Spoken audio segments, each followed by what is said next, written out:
Irmãos e irmãs, paz e bem, manhã de domingo, dia do Senhor. Que seja um dia muito especial para cada um de vocês, de encontro com Deus, de encontro com os irmãos. Hoje nós vamos refletir sobre o capítulo 6 do livro do Deuteronômio, um dos capítulos centrais. Nele aparece o Shema. Escute, Israel, Javé é o nosso Deus, Javé é um. Que possamos hoje então experimentar essa presença desse Deus tão próximo, desse Deus que caminha conosco.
São estes os mandamentos, estatutos e normas que seu Deus Javé mandou ensinar a vocês, para que os coloquem em prática na terra onde vão entrar para dela tomar posse. Tenha o temor de Javé, o seu Deus. Observe todos os seus estatutos e mandamentos que hoje dou a você, ao seu filho e ao filho do seu filho, por todos os dias de sua vida, para que sua existência se prolongue. Você, Israel, deverá ouvir e cuidar de pôr em prática o que vai trazer-lhe o bem e multiplicá-lo muito, como lhe disse Javé, o Deus de seus pais, ao entregar-lhe uma terra que mana leite e mel. Escute, Israel, Javé é o nosso Deus, Javé é um. Portanto, ame a Javé, o seu Deus, com todo o coração, com toda a alma e com todas as forças. Que essas palavras que hoje eu lhe ordeno estejam em seu coração. Você as inculcará em seus filhos, delas falará sentado em casa ou andando pelo caminho, deitado ou de pé. Você também as amarrará na mão como sinal, e elas estarão também como faixa entre seus olhos. Você as escreverá no batente de sua casa e nas portas de sua cidade. Quando Javé, o seu Deus, o introduzir na terra que jurou a seus pais Abraão, Isaque e Jacó, que daria a você, cidades grandes e ricas que você não construiu, casas cheias de tudo que é bom e que você não abasteceu, poços abertos que você não cavou, vinhas e olivais que você não plantou, quando você comer até ficar satisfeito. Cuidado consigo mesmo para não se esquecer de Javé, que o tirou do Egito, à casa da escravidão. É de Javé, o seu Deus, que você terá temor, a ele é que você servirá e pelo seu nome vai jurar. Não sigam outros deuses, os deuses desses povos à sua volta, porque Javé, o seu Deus, que vive em seu meio, é um El ciumento. Senão a ira de Javé, o seu Deus, poderia inflamar-se contra você e ele o eliminaria da face da terra. Não tentem a Javé, o seu Deus, como vocês o tentaram em massa. Observem cuidadosamente os mandamentos de Javé, o seu Deus, e também os testemunhos e estatutos que ele lhes ordenou. Faça o que é correto e bom aos olhos de Javé, para que tudo lhe corra bem e você tome posse da terra boa que Javé prometeu a seus pais, para que ele expulse de sua frente todos os seus inimigos, como disse Javé. Amanhã, quando seu filho lhe perguntar: o que significam estes testemunhos, estatutos e normas que o nosso Deus Javé ordenou a vocês? Você responderá a seu filho: nós éramos escravos do faraó no Egito. No entanto, Javé, com mão forte, nos tirou do Egito. Diante dos nossos olhos, Javé realizou sinais e prodígios grandes e terríveis contra o Egito, contra o faraó e toda a sua corte. A nós, porém, ele nos tirou de lá para nos fazer entrar na terra que, sob juramento, havia prometido dar aos nossos pais. E Javé nos mandou cumprir todos esses estatutos, ter o temor de Javé, o nosso Deus, para nosso bem, para sempre, e para fazer-nos viver até o dia de hoje. Esta será a nossa justiça, cuidar de pôr em prática todos esses mandamentos, na presença de Javé, o nosso Deus, conforme ele nos ordenou. Palavra do Senhor, graças a Deus. Hoje, então, nesta passagem do livro do Deuteronômio, encontramos uma das passagens mais importantes para a fé do povo de Deus. É Shema Israel, escuta Israel. O Senhor nosso Deus, o Senhor é um. Essa é a oração por excelência do povo judeu e o ponto central na tradição e na espiritualidade bíblica do Antigo Testamento. E, ao mesmo tempo, uma síntese da sua teologia e espiritualidade. Além do versículo introdutório, o versículo 4, a oração do Shema é constituída de outros 3 textos da Torá. Essas 3 partes formam uma unidade estrutural e apresentam-se como uma oração unitária, de modo que as partes que a compõem não são justapostas, mas obedecem a uma dinâmica de harmonia e coerência.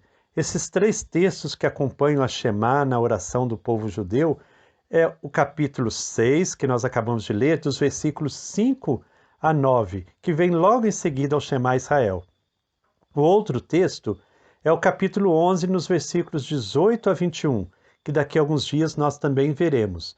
E o terceiro texto é o livro dos Números, capítulo 15, versículo 37 a 41. Então eu vou repetir para quem quiser ler esses textos para entender a dinâmica do Shema Israel. Deuteronômio 6, de 5 a 9. 11, de 18 a 21. E o livro dos Números, capítulo 15, de 37 a 41. Esse texto de 5 a 9, que vem logo após o Shema, contém uma série de imperativos com os quais o Senhor se dirige ao seu povo, ligando-o à sua vontade, e tem como objetivo recordar o amor ao Senhor e também estarem essas palavras presentes em toda a vida do israelita. Daí vem seu costume de ter a mezuzá, que significa um umbral, um pequeno recipiente retangular que é colocado nas portas, contendo no seu interior um texto da Torá. E também se fundamenta nesse texto o uso dos filactérios, que são as pequenas caixas de couro amarradas ao braço ou à testa, atadas ao corpo por correias, com textos da Torá no seu interior. E o uso de franjas ligadas às vestes para recordar os mandamentos a serem praticados. No Shema, o verbo escutar dá todo o ritmo da oração. O verbo usado no imperativo, escuta, está presente em outras passagens do Deuteronômio, no capítulo 5, 9, 20, 27.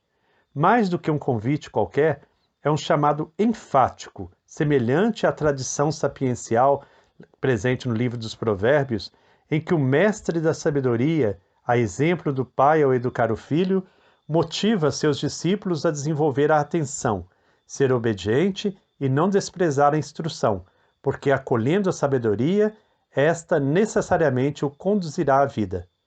É por meio das instruções de Moisés que o povo é chamado a escutar e reconhecer o Deus que fala e transmite suas instruções, para que esse possa viver e ser fiel à aliança firmada no Sinai.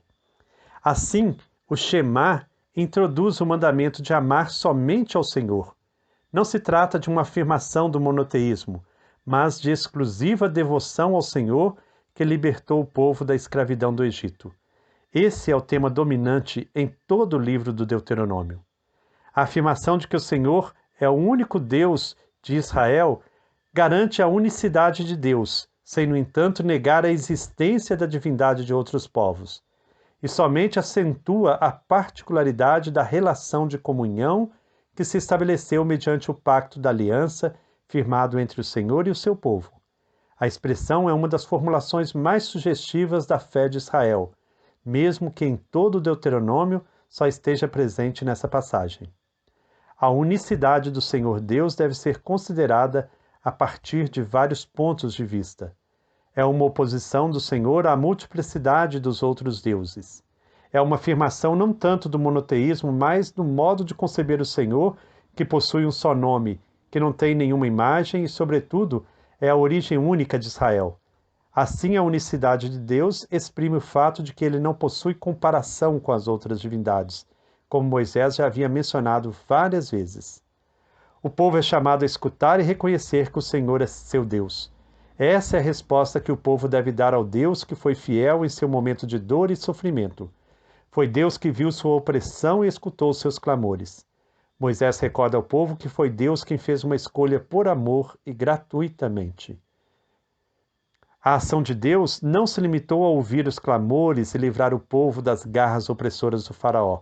Na longa e difícil caminhada pelo deserto, Deus caminhou junto ao povo e socorreu em suas necessidades, como a mãe consola o filho. A fidelidade a Deus e a prática do amor ao seu próximo será retomada por Jesus na resposta ao legista que o interrogou sobre qual o primeiro de todos os mandamentos. O primeiro é esse: escuta, Israel. Shema, Israel. O Senhor nosso Deus é o único Senhor. Amarás o Senhor teu Deus de todo o teu coração, com toda a tua alma, com todo o teu entendimento e com toda a tua força. E o segundo mandamento é: amarás teu próximo como a ti mesmo. Não existe outro mandamento maior que estes. Assim, Jesus sintetiza toda a lei no amor a Deus e ao amor aos irmãos. Então, Jesus, retomando esse versículo do capítulo 6 do Deuteronômio, faz essa síntese, que nós possamos cada vez mais ouvir nosso Deus, ouvir o Senhor e colocar em prática. Então, a questão que eu quero colocar para a reflexão de cada um de vocês é essa: tenho escutado atentamente o que o Senhor me diz? Onde e quando Ele me fala? Tenho colocado em prática as suas orientações? Que o Senhor, então, ilumine a nossa reflexão nesse dia, que Ele nos abençoe. Que o Senhor Deus de amor e bondade nos dê a sua paz, a sua misericórdia. Ele nos abençoe em nome do Pai, do Filho e do Espírito Santo. Amém. Paz e bem.